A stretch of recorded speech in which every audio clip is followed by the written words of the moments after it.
Has there been any? I hear the Thanksgiving movie that Eli Roth is good. Have you, I any haven't good heard horror anything movies? about that. No. I never saw any of The Conjuring, so it's like I I go haven't in and either. out. But you know, my best theater experience talking about horror is Arsley, a theater close by here. Yeah. In October, ran a double feature every night for $5. They had like Texas Chainsaw Massacre, Oh shit. American Psycho, Halloween 1, Scream. Oh really? Yeah, Wow. just sitting in the theater watching something from the 70s or 80s or 90s was so much more satisfying yeah. Right. than going to the theater today and see something that's just like, CGI galore. it's Yeah. like I see these reviews of the Sphere in Las Vegas. I'm like, that's not a concert. Do you just- think? Man, Sorry, Brady. That's go how- ahead. no, I just was thinking what you were talking about.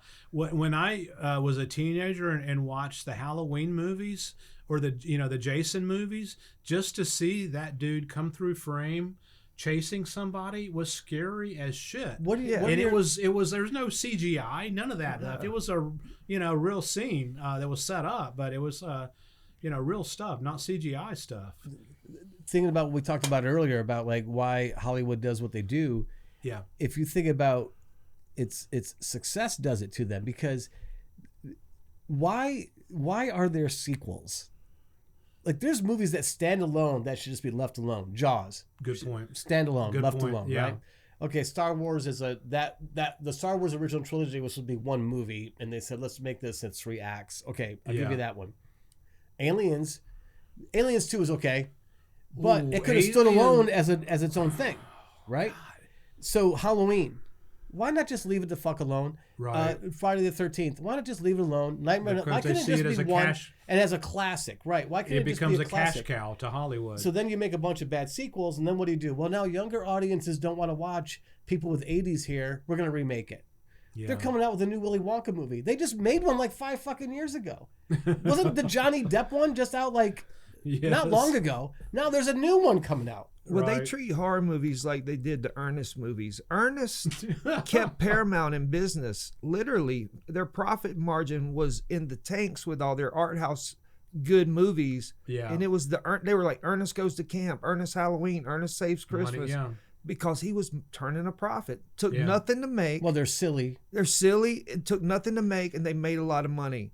And that's Yeah. how Hollywood is now. It's like they just throw a ton of money at visual, and they Yeah. don't care about the story, you know. And Well, and I yeah. enjoy like Halloween 1 and 2 played as one movie for me, but going back and watching Texas Chainsaw Massacre, which is the most traumatizing movie in my life when I was a kid when I watched that. Seeing kids today just laugh at it. They're like, "Psst, that's it. That's wrong. That's the Well, scary because they're thing." numb. You- they're oh, numb yeah. to it You all. watch the original Texas Chainsaw Massacre, you're like, just the films. It's Grindhouse. Yeah, 100%. Yeah, it is. Speaking of movie titles in Quentin Tarantino, remember in True Romance, the when Christian Slater walks into the hotel suite and they're showing Yes. these movies. In a body bag. It's yeah, like, yeah. is it coming home in a body Coming bag? home in a body bag. Body bag 2.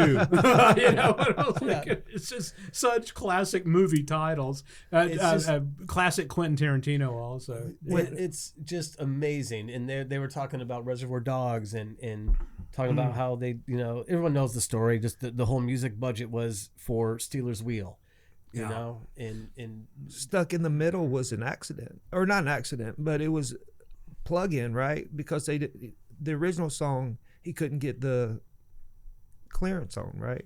no, he told the story with Rodriguez that we had to know because we were shooting the scene with that song.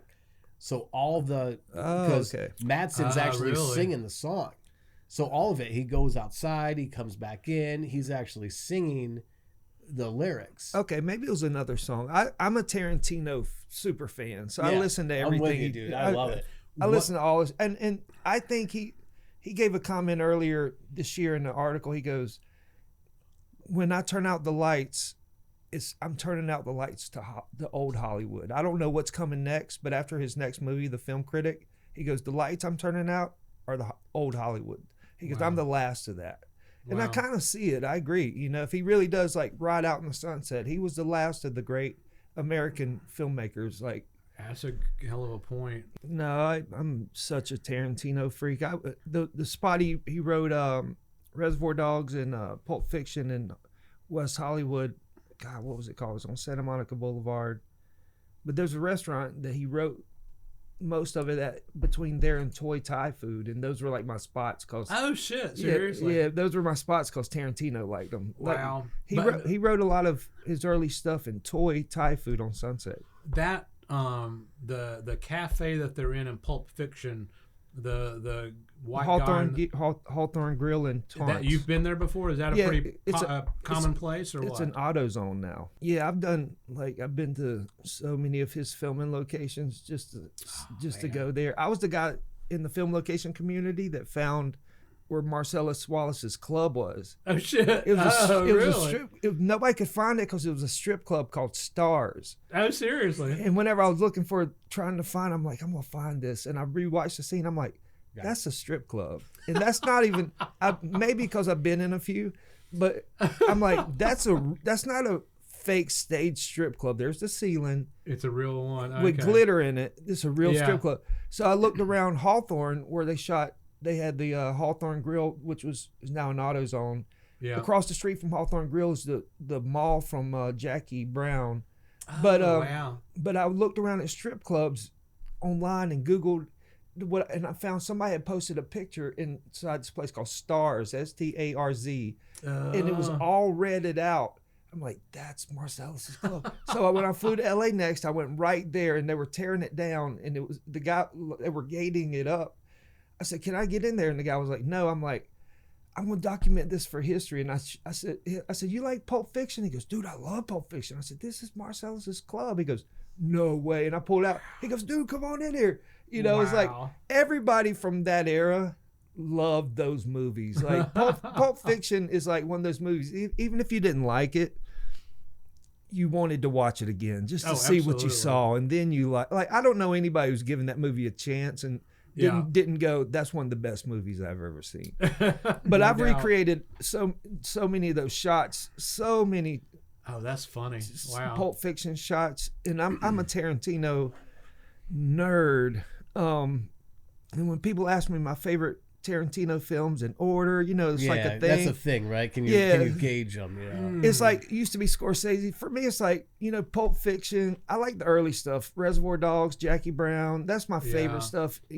I really like Once Upon a Time in Hollywood. I just wonder, like, guys like Tarantino, if they had the technology we have in our pockets today, would he have been who he was? It's like going back to writing. If you can write, you can shoot a feature film on your phone. I mean, might not be the best thing ever, but see, one of the things that has really fascinated me, how many bands have become famous by doing cover tunes? Sure. It's like somebody will write an original tune and it'll hit for whatever they don't reason. last. An original movie is the same different. It's the same thing, no difference. But anyone that writes anyone that's a one-hit wonder that doesn't write, like, you look at Van Halen, Diver Down, that whole album's basically cover songs. I've heard that recently, and I didn't realize that. And just take something fresh and new to be a breakout. And then once you're a breakout, then you get a copy. Unfortunately, you get a lot of copycats have you heard, I think it was 3 years ago, where Weezer came out with, they did Africa, and they did Take On Me. Yeah. No. Right? Terrible. The remakes are horrendous. Yeah. They're not better than the original. Right. If you're talking about two songs from the 80s that are amazing, that should never be touched, it's Africa by Toto and Take On Me by Aha. That's true. You can't touch those songs. Yeah. And they remade them. And you listen to it and you're like, it sounds just like it, kind of. It's not different or new. It's like, why would I listen to this? It sounds basically just like it, but not as good. Yeah, yeah.